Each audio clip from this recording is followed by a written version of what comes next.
maza kanan dabo, kanan dabo, maza kanan dabo, kanan dabo, maza kanan dabo, kanan dabo, maza kanan dabo.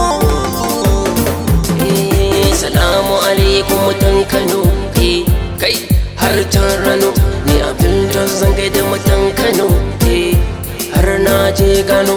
To a can sai da na yi masoyiya kyakkyawa kamar Indiya, ga ilimi hankali da tarbiya, ita ta bani gurasar tarbiya.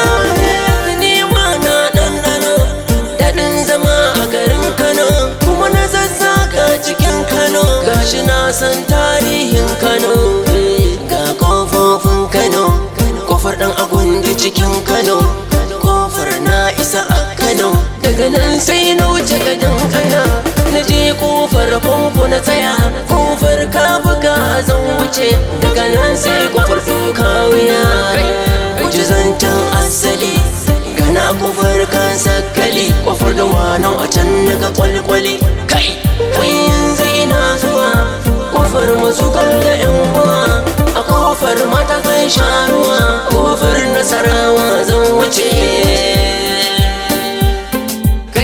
Gani kofar Wambai, a sabuwar kofa na sha mai, na kwashe gajiya kasuwa na kurmi ina na tsaya, wata abokina mai siyar da barguna.